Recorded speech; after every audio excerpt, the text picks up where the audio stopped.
Second हम पढ़ने जा रहे हैं पेपर फर्स्ट कोर्डेटा। हम फाइलम कोर्डेटा अर्थात अकशेरुकी प्राणियों के जो संघ है उसके बारे में हम पढ़ रहे हैं। हमने पहली क्लास के अंदर नॉन कोर्डेट्स और कोर्डेट्स एनिमल के बारे में स्टडी की थी। उसके बाद में हमने देखा था कि जो फाइलम कोर्डेटा है उसे हेड, स्कल, क्रेनियम की जो एब्सेंट के आधार पर, अनुपस्थिति के आधार पर एक्रेनिया ग्रुप में और प्रेजेंस के आधार पर क्रेनिएटा ग्रुप में डिवाइड किया था। फिर हमने देखा कि जो एक्रेनिया जो ग्रुप है या जो एक्रेनिएटा ग्रुप है उसे प्रोटोकोर्डेटा भी कहा जाता है। और प्रोटोकोर्डेटा या एक्रेनिया के अंदर 3 सब फाइलम को रखा गया था, हेमिकोर्डेटा, यूरोकोर्डेटा, सिफेलोकोर्डेटा। हेमिकोर्डेटा के बारे में हम स्टडी कर चुके हैं, यूरोकोर्डेटा के अंदर भी हम स्टडी कर चुके हैं। आज हम पढ़ने जा रहे हैं जो ग्रुप एक्रेनिया है, जो फाइलम कोर्डेटा का ग्रुप एक्रेनिया है जिसके अंदर हेड, स्कल, क्रेनियम एब्सेंट रहती है, इस वाले सब फाइलम के बारे में हम पढ़ने जा रहे हैं। 3rd नंबर का सब फाइलम है सिफेलोकोर्डेटा। इसके बारे में ध्यान से सुनिए आप। देखिए ये फिश लाइक प्रोटोकोर्डेट्स है, इनकी बॉडी सेगमेंटेड होती है। ये मछली के समान प्रोटोकोर्डेटा के जीव हैं, इनकी बॉडी खंडीय होती है, इनकी बॉडी सेगमेंटेड होती है। बॉडी के ऊपर सेगमेंट पाए जाते हैं, जिनकी बॉडी है वो खंडों के अंदर डिवाइड रहती है। ये मराइन एंड सेलो एनिमल है। ये जो एनिमल है ये समुद्र के अंदर पाए जाने वाले हैं, साथ ही है छिछले जल के अंदर पाए जाते हैं। कम गहराई वाले जल को ही छिछला जल कहा जाता है। ये जनरली सैंड में बरो बनाकर रहते हैं।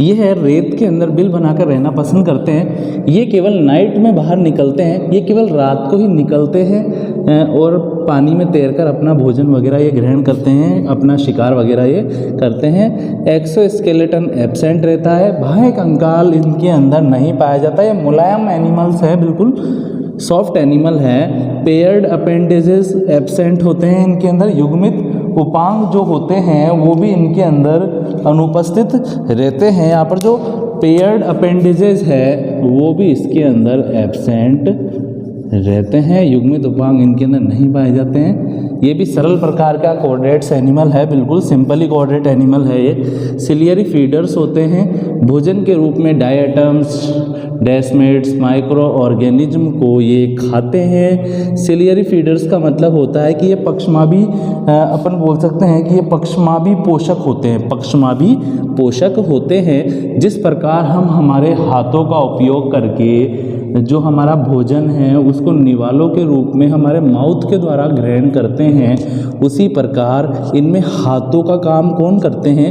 इनमें हाथों का काम करते हैं सीलिया। जिस प्रकार से हम हाथों से भोजन को ग्रहण करते हैं, इस सीलिया के द्वारा फूड को पकड़कर अपने माउथ के अंदर डालते रहते हैं। इनके ये सीलियरी फीडर्स होते हैं, पक्षमाभों का उपयोग करके अपने न्यूट्रिशन को, अपने फूड्स वगैरह को ये ग्रहण करते हैं। ठीक है, ये भोजन के रूप में डायटम्स, डेस्मेट्स, माइक्रो ऑर्गेनिज्म को खाते हैं। ये भोजन के रूप में डायटम्स, डेस्मेट, माइक्रो ऑर्गेनिज्म को ये खाते हैं। ये जो डायटम्स है, डेस्मेट, माइक्रो ऑर्गेनिज्म है, ये अपन ने पढ़ा था नॉन कोर्डेट्स के बारे में, इन्वर्टिब्रेट्स के बारे में। उसमें एक फाइलम था पहले नंबर का प्रोटोजोआ। उस संघ के, उस फाइलम के एनिमल्स को, जो छोटे जो एनिमल्स है उसमें जैसे अमीबा, पैरामीशियम, डायटम्स, डेस्मेट और भी जो छोटे माइक्रो ऑर्गेनिज्म हैं, छोटे सूक्ष्म जीव हैं, उसको भोजन के रूप में ग्रहण करते हैं। एलिमेंट्री कैनाल कंप्लीट होती है, पूरी तरह से विकसित माउथ से लेकर एनस तक पूरी की पूरी कंप्लीट, मुंह से लेकर गुदीय द्वार तक पूरी की पूरी कंप्लीट इनके अंदर आहार नाल पाई जाती है। माउथ स्टोमोडियम के तल पर स्थित रहता है। देखिए अभी इसके जो नेक्स्ट, जो मैं इस दूसरी स्लाइड के अंदर मैंने एक सिफेलोकोर्डेट एनिमल का डायग्राम बना रखा है और उसके अंदर आपको अभी सब समझाया जाएगा कि स्टोमोडियम कहाँ होता है, माउथ कहाँ होते हैं। तो अभी सिर्फ आप इसको सुन लीजिए कि माउथ जो होता है, इसका जो मुख होता है वो स्टोमोडियम के तल पर स्थित होता है। मतलब आप ये समझ लीजिए कि जैसे ये स्टोमोडियम है, आप ये समझ लीजिए ये मार्कर पूरा का पूरा स्टोमोडियम है और जो ये नीचे ये दिख रहा है ना आपको, ये इसका माउथ है। तो जो माउथ है इसका, जो ये माउथ है, ये जो इसका ये माउथ है, ये माउथ ये स्टोमोडियम के नीचे स्थित रहता है। ऊपर वाला भाग क्या कहला रहा है? स्टोमोडियम कहलाता है। माउथ स्टोमोडियम के तल पर स्थित होता है। तल का मतलब ही नीचे होता है ना। इसके चारों ओर स्पर्शक युक्त मुख छद अर्थात ओरल हुड पाए जाते हैं। इसके नीचे व्हील ऑर्गन पाया जाता है। देखिए जो इसका माउथ है वो स्टोमोडियम के तल पर स्थित होता है और माउथ के चारों तरफ स्पर्शक युक्त टेंटिकल्स युक्त माउथ या ओरल हुड पाया जाता है और इस ओरल हुड के नीचे व्हील ऑर्गन अर्थात चक्रांग पाया जाता है। क्लोज्ड प्रकार का ब्लड वेस्कुलर सिस्टम इनके अंदर पाया जाता है। बंद प्रकार का रुधिर परिसंचरण तंत्र इनके अंदर पाया जाता है। आप में और हम ये कह सकते हैं कि हमारे अंदर क्लोज्ड प्रकार का ही ब्लड वेस्कुलर सिस्टम है। जो हमारा ब्लड है वो वेन और आर्टरी के अंदर क्लोज्ड होकर बहता है, बंद होकर बहता है। ठीक है, वेन्स के अंदर बहता है, वेन्स के अंदर क्लोज्ड रहता है। हमारा जो रक्त है वो वेन के अंदर क्लोज्ड रहता है, रुधिर वाहिनियों के अंदर बंद रहता है। लेकिन कुछ एनिमल्स ऐसे भी हैं, कुछ प्राणी ऐसे भी हैं जिनका जो ब्लड है वो ओपन सर्कुलेटरी सिस्टम उनके अंदर पाया जाता है। जो बॉडी के ऑर्गन होते हैं वो सीधे ही रक्त में डूबे रहते हैं उनके। इधर आप देखिए तो इनके अंदर जो ब्लड वेस्कुलर सिस्टम होता है वो क्लोज टाइप का होता है। इनमें हार्ट और रेस्पिरेटरी पिगमेंट एब्सेंट रहते हैं, इनमें हार्ट नहीं पाया जाता है। साथ ही साथ जो रेस्पिरेटरी जो पिगमेंट्स है, श्वसन वर्णक, रेस्पिरेटरी पिगमेंट का मतलब है जो श्वसन वर्णक है, वो भी इनके अंदर नहीं पाए जाते हैं। आप में हम कह सकते हैं हमारे अंदर, हम मनुष्यों के अंदर हीमोग्लोबिन नाम का रेस्पिरेटरी पिगमेंट पाया जाता है ब्लड के अंदर। ठीक है, जो कैसा होता है, हम कह सकते हैं पिंक या रेड कलर का होता है। लेकिन इनके अंदर कोई रेस्पिरेटरी पिगमेंट नहीं पाया जाता है। हम ये कह सकते हैं इस सब फाइलम के जो एनिमल्स हैं ना, वो हम बोल सकते हैं कलरलेस होते हैं। ठीक है, इसमें आप आगे देखिए, एक्सक्रीशन प्रोटोनेफ्रिडिया द्वारा होता है जो फ्लैम सेल और सोलेनोसाइट के रूप में पाए जाते हैं। देखिए हमारे अंदर, हम मनुष्यों के अंदर, ठीक है, तो हम विकसित प्रकार के कोऑर्डिनेट्स एनिमल हैं, हम वेल डेवलप्ड कोऑर्डिनेट्स एनिमल हैं। हमारे अंदर जो एक्सक्रीशन है, जो उत्सर्जन की क्रिया है, वो हमारे अंदर होती है, हम कह सकते हैं किडनी के द्वारा होती है। हमारे अंदर वेल डेवलप्ड किडनी पाई जाती है जो एक्सक्रीशन का कार्य करती है। ठीक है, लेकिन इनके अंदर किडनी वगैरह एब्सेंट रहती है। इनके अंदर तो प्रोटोनेफ्रिडिया पाए जाते हैं। एक्सक्रीशन का अर्थात उत्सर्जन का कार्य इनके अंदर कौन करता है? नेफ्रिडिया करता है। और नेफ्रिडिया किससे बने हुए रहते हैं? विशेष प्रकार की फ्लेम सेल होती है, ज्वाला कोशिकाएं। फ्लेम सेल मतलब ज्वाला कोशिकाएं और सेलेनोसाइट कोशिकाओं के द्वारा ही प्रोटोनेफ्रिडिया का निर्माण होता है। और इन सेल्स के द्वारा बॉडी में से अपशिष्ट पदार्थों को इकट्ठा करके बॉडी से बाहर निकाल दिया जाता है, उसका एक्सक्रीशन कर दिया जाता है। ये यूनिसेक्सुअल एनिमल होते हैं, ये एक लिंगी प्राणी हैं। इनमें गोनेट्स अनेक होते हैं। यह एक लिंगी प्राणी है, लेकिन जो इनमें जनद है, जैसे वृषण या अंडाशय, वो अनेकों होते हैं। जैसे हमारे अंदर 2 वृषण होते हैं, महिलाओं के अंदर 2 अंडाशय होते हैं, लेकिन इनके अंदर अनेकों वृषण या अनेकों अंडाशय होते हैं। यहाँ पर लिखा हुआ है, देखिए, ये गोनेट्स मतलब होता है जनद, और जनद का मतलब होता है वृषण या अंडाशय, टेस्टिस या ओवरी। तो इनके अंदर अनेकों गोनेट्स होते हैं। ये एसेक्सुअल रिप्रोडक्शन पाया जाता है, इनके अंदर अलैंगिक जनन पाया जाता है। इनमें लगभग एनिमल्स की 30 स्पीसीज पाई जाती है। जो सब फाइलम सिफेलोपोडेटा है, इसके अंदर लगभग 3 जातियों को रखा, इसके अंदर लगभग 30 जातियों को 30 स्पीसीज को रखा गया है। इसके बाद में आप देखिए, यह एक सिफेलोपोडेट्स एनिमल है। यहाँ पर कुछ सिफेलोपोडेटा है, कुछ इंपॉर्टेंट्स एनिमल है जिसके बारे में हम स्टडी करेंगे। यहाँ पर हम सिर्फ एक ही एनिमल के बारे में पढ़ने जा रहे हैं, जिसका नाम है एम्फिओक्सस। ठीक है, ये दिखने में बिल्कुल फिश के समान ही होता है, फिश लाइक स्ट्रक्चर है इसकी बॉडी का। देखिए आप, यह यूनिवर्सल मराइन एनिमल है। यह सर्वव्यापी समुद्री जीव है। बॉडी लॉन्ग फ्लैट दोनों सिरों से पॉइंटेड होती है। जो इसकी बॉडी है वो लंबी होती है, ठीक है, चपटी होती है। यहाँ से तो आपको ऐसा लग रहा है बेलनाकार, ठीक है, सिलेंड्रिकल लग रही है इसकी बॉडी, लेकिन इसकी बॉडी चपटी होती है बिल्कुल, ठीक है। अब ये चित्र तो ये जो डायग्राम है 2D है, 3D के अंदर आपको दिखता, ठीक है। इसकी बॉडी हम कह सकते हैं बिल्कुल क्या होती है, फ्लैट होती है, लॉन्ग होती है और दोनों सिरों से, ठीक है, दोनों सिरों से पॉइंटेड होती है। पीछे से भी आप देखिए पॉइंटेड है इसकी बॉडी और आगे से भी क्या है इसकी बॉडी पॉइंटेड है, ठीक है।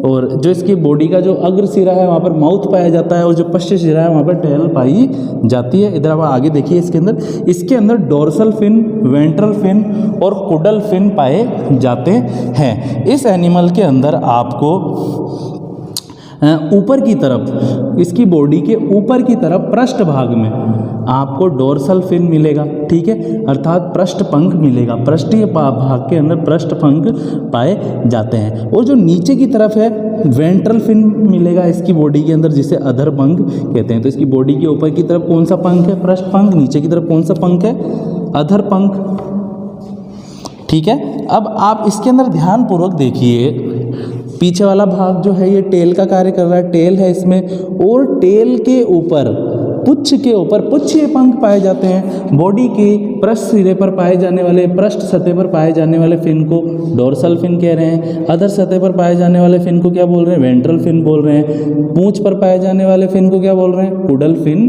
कह रहे हैं, ठीक है। यहाँ पर आप देखिए, थोड़ी देर पहले एक बात आई थी कि ये एक लिंगी प्राणी है और इनके अंदर अनेकों गोनेड्स अर्थात अनेकों जनक पाए जाते हैं। और मैंने एग्जाम्पल भी दिया था कि हमारे अंदर तो 2 ही है वृषण, ठीक है, 2 ही है, जबकि इनके अंदर अनेकों होते हैं। तो आप देखिए कितने सारे गोनेड्स हैं इनके अंदर, 1 2 3, ठीक है, बहुत सारे हैं, इससे भी ज़्यादा होते हैं, ठीक है। डायग्राम में तो कम ही बनाया अपन ने। इधर आप देखिए, अगर सिरे पर माउथ होता है, इसका जो ये वाला भाग है, ये वाला, ये इसका माउथ है, ठीक है। और इसका जो माउथ होता है, इधर आप देखिए, अगर सिरे पर माउथ होता है जो ओरल हुड से घिरा रहता है, जो किससे घिरा रहता है, ओरल हुड से घिरा रहता है। तो यहाँ पर आप देखिए इसका जो ये माउथ है, ये जो माउथ है इसका, ये आगे वाला भाग ये ओरल हुड से घिरा हुआ है। इस माउथ के चारों तरफ वाले भाग को क्या बोलते हैं, इसके अग्र सिरे पर माउथ पाया जाता है, माउथ घिरा रहता है ओरल हुड के द्वारा, इसका माउथ घिरा रहता है। ओरल हुड मतलब मुख छद द्वारा इसका जो मुख है वो घिरा रहता है। इस पर अनेकों ओरल टेंटिकल्स पाए जाते हैं। इसके ऊपर, इसके माउथ के ऊपर आप देखिए ओरल टेंटिकल्स अर्थात मुखीय स्पर्शक पाए जाते हैं। और ये जो स्पर्शक होते हैं, ये स्पर्शक ऐसे हिलते रहते हैं पानी के अंदर और ये भोजन को ग्रहण करने में सहायता करते हैं, साथ ही साथ इनकी प्रोटेक्शन भी करते हैं, ठीक है। इनके जो टेंटिकल्स होते हैं ना, जो इसके माउथ पर पाए जाते हैं, उन टेंटिकल्स के अंदर, इन टेंटिकल्स के ऊपर संवेदी पेपिला पाए जाते हैं। सेंसरी जो पेपिला होती है वो इन टेंटिकल्स के ऊपर पाई जाती है। इन टेंटिकल्स को ये पानी में जब ऐसे हिलाते हैं तो इनको वाटर के अंदर जो भी केमिकल या फिजिकली जो चेंज हो रहे हैं, कोई एनिमल आ गया या कुछ भी आ गया, तो उसकी जो सूचना है वो इन संवेदी पेपिला द्वारा मिल जाती है, ठीक है। हम ये कह सकते हैं जिस प्रकार जो स्मेल होती है, स्मेल को हमारे अंदर कौन पता लगाती है, हमारी नाक पता लगाती है, ठीक है। टेस्ट की जानकारी हमें कौन देती है, हमारी जीभ देती है। उसी प्रकार से इसे, जैसे कोई वाटर के अंदर कोई स्मेल है या कोई भोजन का कोई पार्टिकल है, ठीक है, कोई भोजन का कण है, ठीक है, तो उस सब के बारे में जो इन्फॉर्मेशन है इसे किसके द्वारा मिल रही है, इसे सेंसरी पेपिला के द्वारा मिल रही है। ये यूनिसेक्सुअल एनिमल है, ये एक लिंगीय प्राणी होता है। इसमें अनेकों गोनेड्स पाए जाते हैं, इसके अंदर अनेकों जनद पाए जाते हैं, अर्थात अनेकों वृषण या अंडाशय इसके अंदर उपस्थित रहते हैं। आई होप आपको समझ में आया होगा। नेक्स्ट पार्ट के अंदर हम पढ़ेंगे जो कोडेट्स, जो फाइलम कोडेट्स का जो दूसरा ग्रुप है। देखिए जो एक्रेनिया जो ग्रुप है, जो प्रोटोकोडेट्स जो ग्रुप है वो तो हमारा खत्म हो चुका है। इसके अंदर हमने प्रोटोकोडेटा सब फाइलम पढ़ा, ठीक है, यूरोकोडेटा सब फाइलम पढ़ा और आज हम पढ़ चुके हैं सेफेलोकोडेटा सब फाइलम के बारे में। अब हम पढ़ेंगे कोडेटा का ग्रुप नंबर 2 क्रेनिएटा, जिसे यूरोकोडेटा भी कहा जाता है। इनके अंदर आपको हेड भी मिलेगी, इनके अंदर आपको हेड भी मिलेगा, इनके अंदर स्कल भी है, इनके अंदर क्रेनियम भी है, ठीक है। कुछ एनिमल्स के अंदर जबड़े पाए जाते हैं जिसे क्या बोलेंगे, जिन्हें बोलेंगे एग्नेथा के एनिमल्स। जिनके अंदर जबड़े पाए जाते हैं उन्हें क्या बोलते हैं, ग्नेथोस्टोमेटा कहते हैं। सॉरी, मतलब जिनके अंदर जबड़े पाए जाते हैं उन्हें क्या बोलते हैं, ग्नेथोस्टोमेटा बोलते हैं। लेकिन जिन एनिमल में जबड़े अनुपस्थित होते हैं, एब्सेंट होते हैं, उन्हें एग्नेथा कहा जाता है। ये हम नेक्स्ट पार्ट के अंदर पढ़ेंगे, ठीक है। यहाँ पर कंफ्यूज नहीं होना है। यहाँ पर आप देखिए कि जो क्रेनिएटा जो एनिमल है, इन्हें भी दो ग्रुप में डिवाइड किया है, एग्नेथा और नेथोस्टोमेटा। नेथोस्टोमेटा नेक्स्ट पार्ट में हम पढ़ेंगे। जो एग्नेथा के एनिमल्स हैं, इनके अंदर क्या होते हैं, जबड़े नहीं पाए जाते हैं, जबड़े एब्सेंट है और इसके अंदर जबड़े पाए जाते हैं। नेक्स्ट पार्ट के अंदर हम सब कुछ देखेंगे, ठीक है। Thank you.